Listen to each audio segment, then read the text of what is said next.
Hello and happy Monday, everybody. Here's what's coming up tonight on Now. You get 100% of the newscast, not just 50% like an eclipse or something. Yes, it was Eclipse Day. We have lots to talk about. How did the adults handle it? How did the kids handle it? Some cool pictures. We'll have it all. Plus, another naval destroyer involved in a crash. We actually have a maritime attorney coming in. He is a retired commander from the Navy. He's going to explain what's going on. And why is the Secret Service out of money? We'll explain. This is News Center now.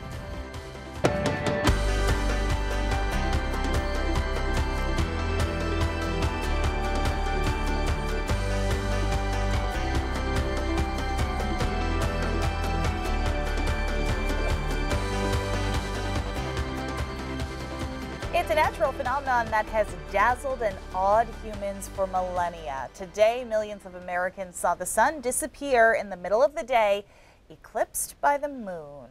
Hello, everyone. I'm Amanda Hill. And I'm Lee Goldberg. How are you? Welcome back, sir. It's good to see you, ma'am. Hey, in Maine, we didn't get the totality of the eclipse with a few moments where the sun is almost completely blotted out, but we did get a partial eclipse about 2:45 this afternoon. Right. Mainers made time today to be part of something big and otherworldly, and Jess Gagne watched the eclipse with hundreds of people right in Portland.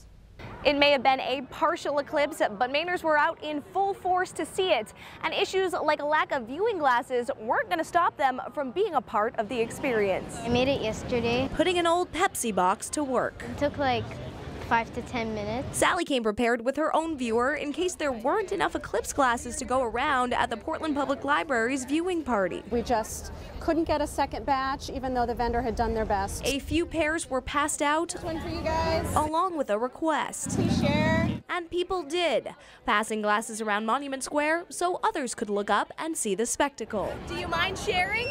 No, not at all. Sharing an experience It reminds me of Pac-Man. that some consider once in a lifetime. I'm 82. It's not going to happen to me again. From brand new babies to seasoned pros, A lot of people want to have some part of it. using do-it-yourself methods or fancy equipment. Notice the moon's arc. The reactions were pretty much the same. It was really cool. From downtown Portland to the planetarium. They only happen every so often, and you don't want to miss a chance to see it. If you didn't get a chance to catch the eclipse today, don't worry, there will be another one in 7 years in 2024, and at that time, Maine will be in the path of totality. In Portland, Jessica Gagne, News Center. All right, if you watched today, we want to hear from you right now. Yeah, please go to our Facebook live stream and tell us about your experience. Who'd you watch it with? Did you use the glasses, Safety First Kids, or the homemade eclipse viewer? As always, we are interacting with you right on our Facebook page, so tune in there as well and tell us what you thought of the eclipse. All right, so we all know what we saw, but how does it actually happen? Yeah, so here's a look at the science behind a solar eclipse. The totality of the Earth-Moon-Sun eclipse is one of a kind in our solar system. You see, the sun is 400 times larger than our moon, and the sun is 400 times farther from us, which means we see a nearly perfect fit. But that perfect sweet spot, the area where a total eclipse will be seen, is a rather slim 70 miles wide, and the umbra, or the direct inner shadow of the moon, will be traveling at nearly 1,500 miles per hour, which means you have to be in the right place at the right time. A total eclipse, statistically speaking, will visit a given spot once every 375 years on average, but globally they happen about every 18 months. Okay, meanwhile, a bunch of us were running out onto the weather deck this afternoon to try to catch it.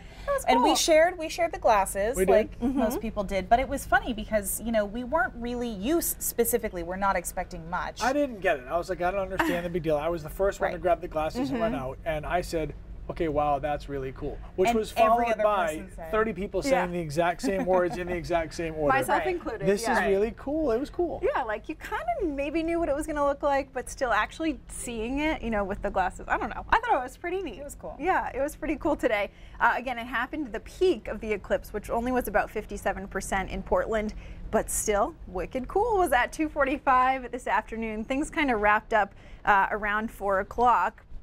It was also pretty interesting because it had a pretty neat effect on the temperature.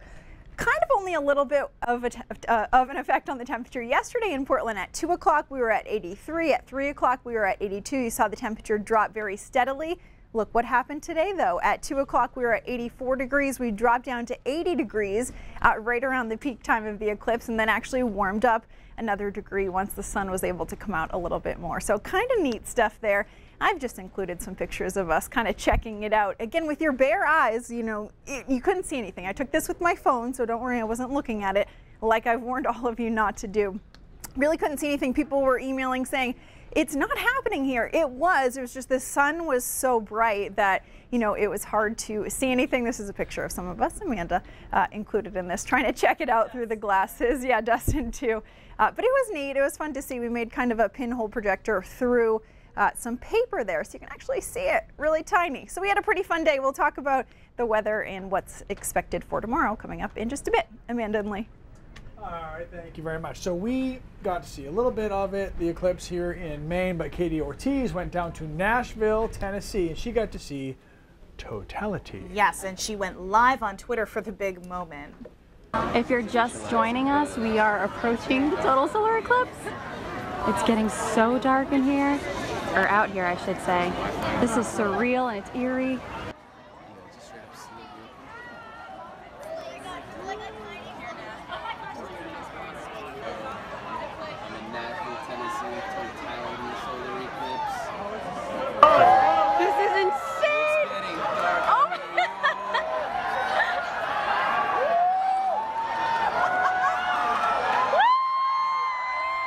First of all, Katie should know to turn her phone sideways. Second of all, we sped up a little bit in the middle there, but you can watch the full clip by checking out her Twitter page. And oh, she will hear about the whole sideways vertical phone. Video. She should know. That's okay. She's on vacation.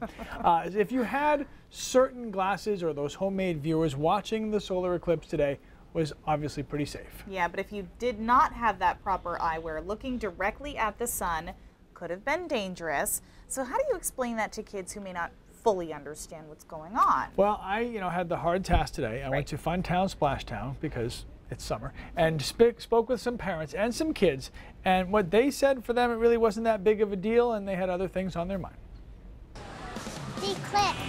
It is the eclipse. Are you so excited? Yeah. But you're not going to look right in the sun, right? No. Because then you'd get hurt, right? Yeah. All right, so you'll be safe? Yeah. All right, give me 5. We've had actually a number of groups who've rescheduled for another day when we're not having an eclipse, just so that they can keep the kids inside and then come on a different day when they can enjoy it and not have to worry about anyone accidentally looking at the sun during the eclipse, because it is sort of a draw when you see that, when you're going to see that shadow come over, you're going to be like, what is it? What is it that's blocking out the sun? And we want to make sure that those kids are safe. They all know not to look at the sun anyway. So it's not, today is not really any different than any other day, except there's going to be an eclipse, but they know not to look at the sun. We have a number 14 welders class, and we're going to, I guess, look at it really quickly through, right, guys? So we can all have a turn. I am scared of the big roller coaster. Okay, let me tell you something. I am also scared of the big roller coaster. I am super scared. How about we do not go on the roller coaster? Deal? And how about we do not look at the sun? Right. And how about you give me some of that lemonade? No, she was going to do it. See, now she was going to share her lemonade with me. So much sharing today. I know, I love that. Sharing glasses, sharing lemonade. Yeah, there were people who were concerned about kids looking up at the sky, though. Some schools actually took extra precautions today. One school district in Pennsylvania probably had some unhappy kids this afternoon because they canceled recess.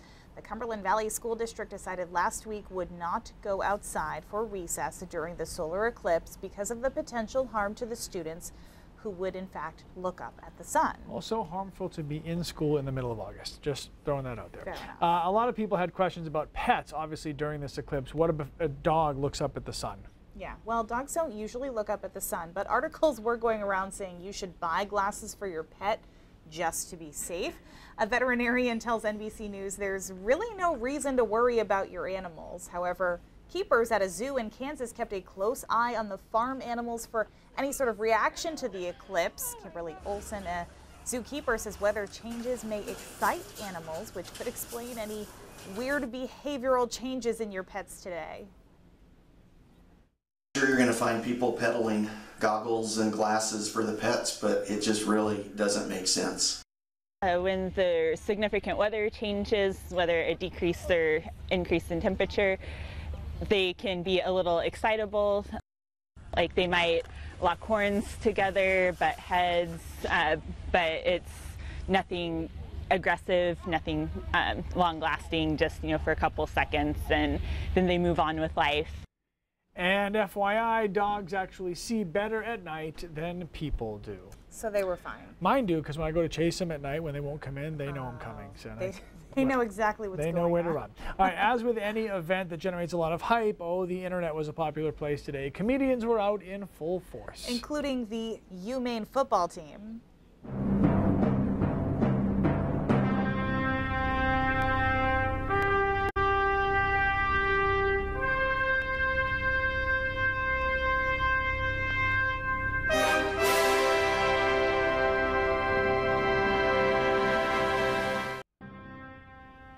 Coach Harris-Simiak having some fun with the boys, saying this was more impressive than we ever could have imagined. That was pretty good. That was good. There you go. Big day for the folks at NASA, by the way. They probably don't get a lot of opportunities to show off their scientific sense of humor. Today was one of those days. The official Twitter account for the moon, run by NASA, blocked the sun on Twitter today.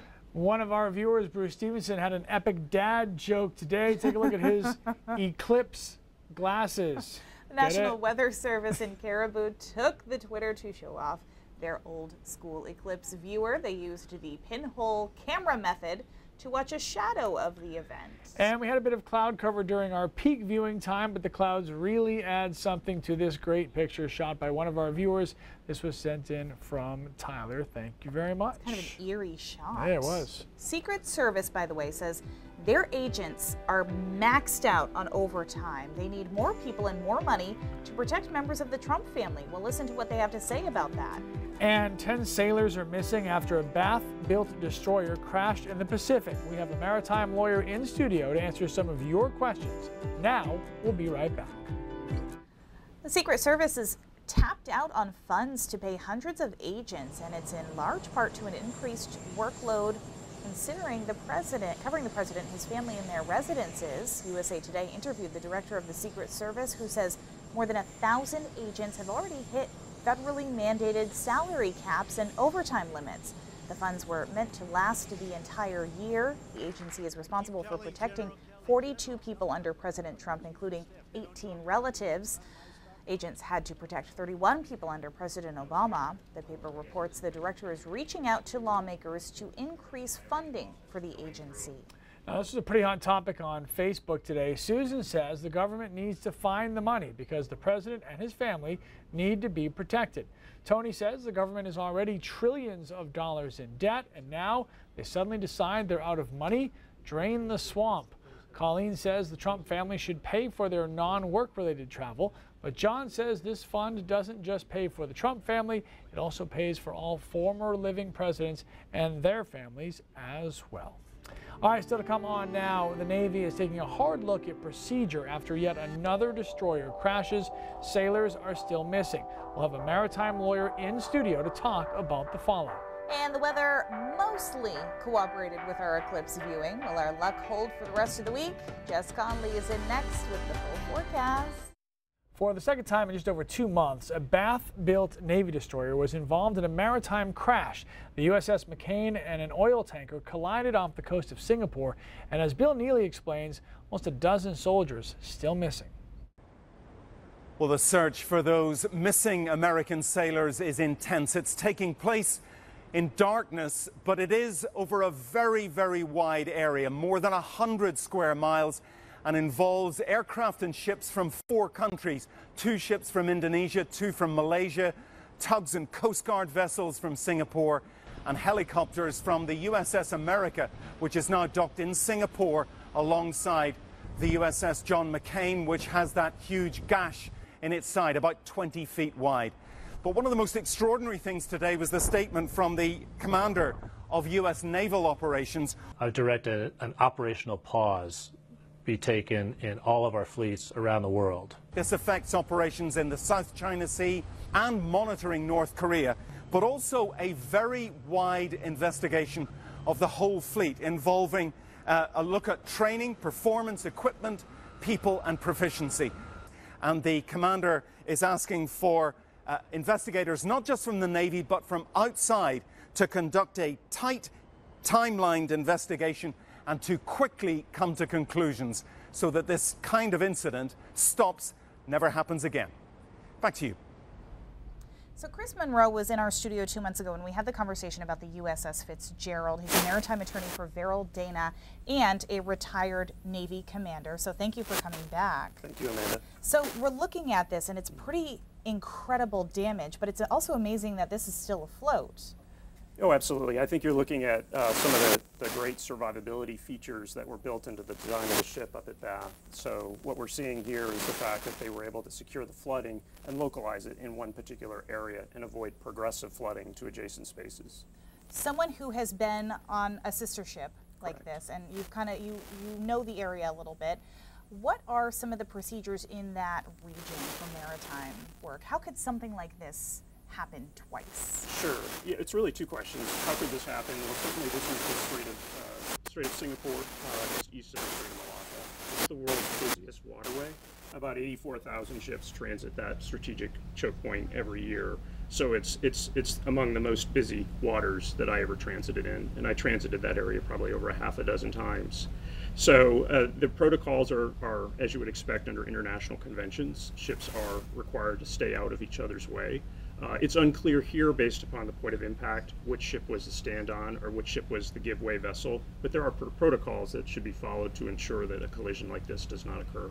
Joe has a question about the search and rescue mission. What are they searching, and where would they be searching in something like this? Sure, I would expect a search and rescue mission to occur sort of twofold. One, certainly we have to recognize that a significant amount of flooding occurred inside the skin of the ship.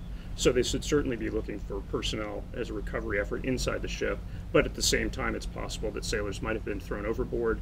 There's certainly a requirement under international regulations to have a lookout posted topside back aft, so perhaps that, if that is one of the sailors who are missing, then perhaps they could be in the water. So we're seeing a multilateral search and rescue effort undertaken by 3 different nations. And really quickly, just to wrap this up, the Navy has announced a massive investigation. What does that mean? Sure, the Chief of Naval Operations, the uniformed head of the U.S. Navy, has called for a operational pause and comprehensive review based upon the string of incidences that have occurred in the Pacific Theater.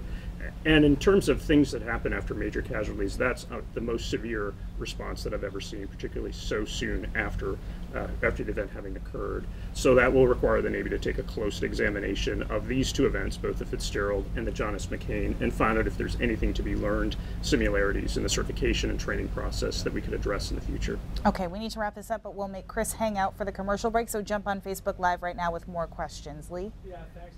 Lots of questions for Chris, and we apologize for the audio difficulties at the beginning there. So the last post on the USS McCain's Facebook page shows some of the service members enjoying their time off. Thousands of people are posting on that page right now, offering their hopes and prayers. And again, we will take more questions for Chris during the commercial break, so make sure you're on our Facebook page to catch that.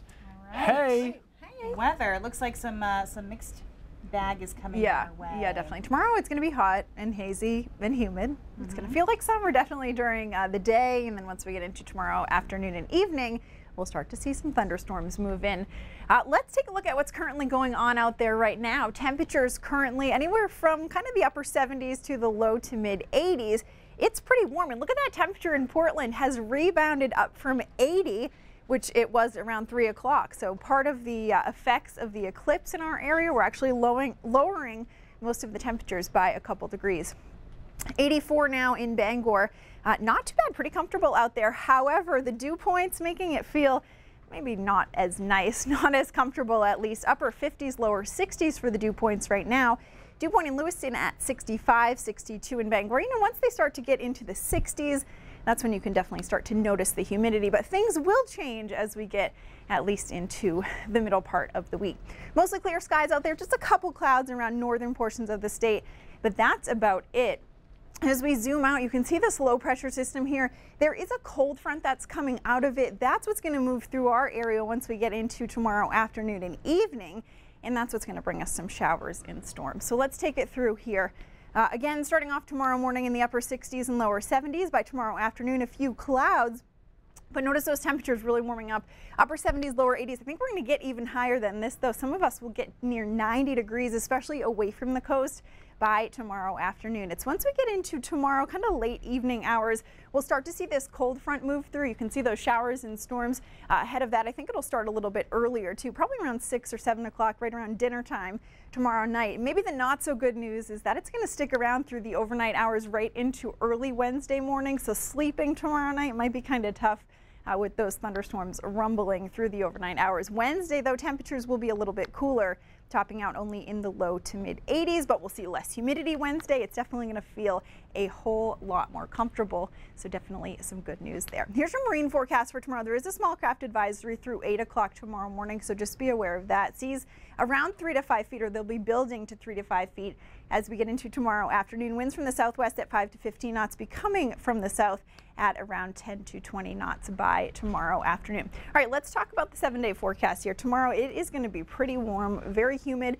We'll see some thunderstorms as well for tomorrow afternoon and evening. Again, it doesn't really clear out until we get into Wednesday morning, but after that it's starting to look a whole lot more comfortable, less humidity for Thursday. Temperatures topping out in the upper 70s to near 80. As we go into the end of the week and into the weekend too, it actually looks like it might cool off a little bit. This weekend looking like highs in the low to mid 70s, but it does look like it's going to stay mostly dry through the weekend, so it should still be pretty good, but with less humidity, drier air, might feel just a little like fall some of those mornings, waking up in the upper 40s and low 50s, you know, in the early morning hours, and not warming up quite as much. I'm not trying to rush summer out of here, but the high school fall sports season starts a week from Friday. Right. Yeah, so it's time. Okay, well, there's that. There you go. Time for the pumpkin spice, I think. Oh, no, not yet. All right, so anyway, soon. the top 10 things your child should bring with them to college when we come back. Okay, it's that time of year, kiddos getting ready to head back to school. Yeah, and it can be a really big deal when you're sending your child off to college for the very first time. So here's some things parents should know. What the experts say, the top 10 things are that you should send your child off to college with. A laundry basket, that's a good tip, assuming they're ever going to do laundry. A toothbrush, assuming they'll brush their teeth. Soap, pillows, a blanket, a 5-subject notebook, a heavy-duty book bag, a laptop, a debit card, which might be the only thing on that list that really matters, and a mini first aid kit. Oh, okay. That one's, I'm not sure about that one. The first aid kit? I mean, I guess it's helpful to have, but I would hope you would go to the nurse. I mean, I feel like they're more qualified. Yeah. Unless you are in pre-med, do it yourself. Don't hurt yourself. There you go. All right, that's going to do it for News Center Now at 5. News Center at 5:30 starts right now.